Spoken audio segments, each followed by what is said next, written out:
Good morning.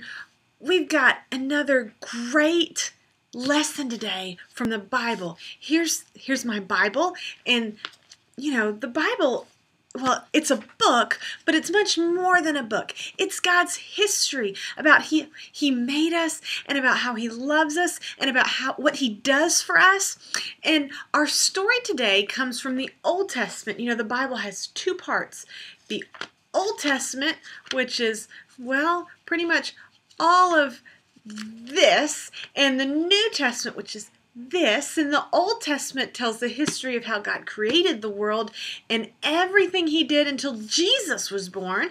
And then the New Testament tells us about Jesus and how the church started spreading the good news of Jesus all over the world.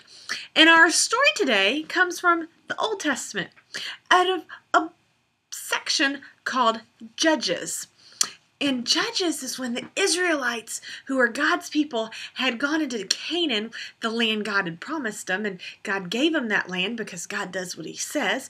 And they went into Canaan, and they were living there, but they didn't have a king yet. But while they were there, they would follow God and then they wouldn't follow God. They would follow God and then they wouldn't follow God. So God would send judges, and judges would come and say, hey, it's time for us to listen to God again and do what he says. Well, the Israelites weren't listening to God very well, and some of their enemies, the Midianites and the Philistines and all these, they were living around them, and they would come and attack the Israelites, but they would wait until it was harvest time. Do you know what harvest time is? You see, the Israelites would work really, really hard to plant corn and grain and vegetables and grapes and all this food, and they would wait and wait and wait until it would grow, and it would grow, and it would be delicious, and it would look yummy, and they would be like, oh, I can't wait to eat that. And they would go in and they would start harvesting their food, which is when they would cut the grain down and pick the grapes. Well, their enemies would wait until they were harvesting.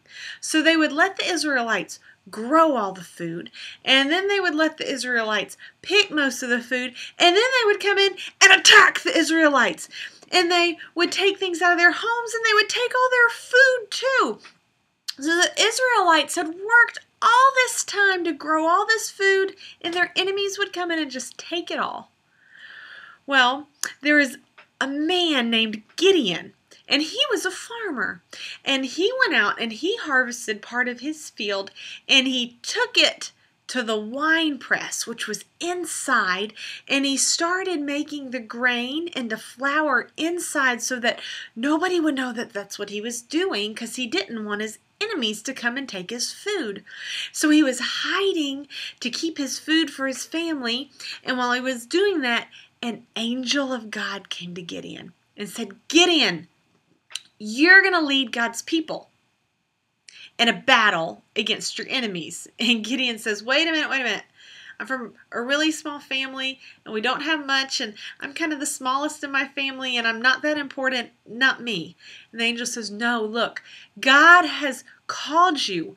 God has this plan for you, and God's going to do it because God does what he says. So you're going to get up, and you're going to get an army, and you're going to fight against your enemies. So Gideon kind of didn't believe the angel, so him and the angel, there was some time, and there was some fleece and which is lamb's wool and stuff, and that's a story for another day. We'll talk about that, about how Gideon didn't quite believe God, but God proved to him that, hey, this is what's going to happen. So Gideon finally believes that God's going to help him form an army. So Gideon goes out and starts saying, okay, everybody who wants to fight against our enemies, come with me.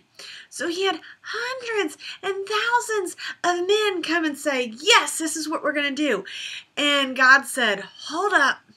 You got a great army there, but I'm going to do this. God's going to do this. I don't want you to think that you can do this all by yourself. So Gideon, this is what you're going to do. Your army is too big. Too big. God, can we have an army that's too big? And God says, yes, your army's too big.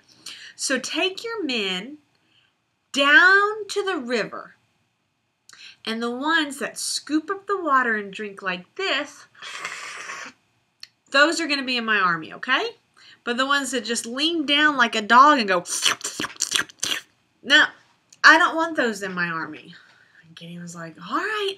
So Gideon took the men down to the river, and some of them did like a dog. How does that dog do? That's right. But some of them scooped up the water. Can you scoop up your water and drink?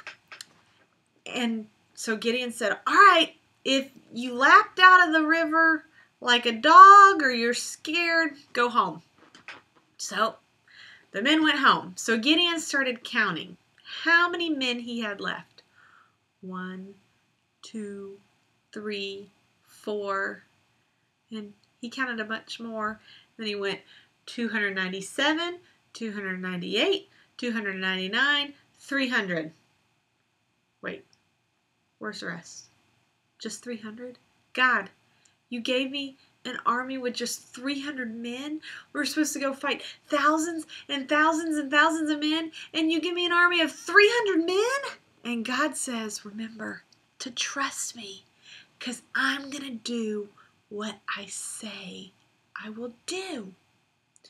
Oh, our story doesn't end there, though. You got to come back next week to hear about Gideon's battle.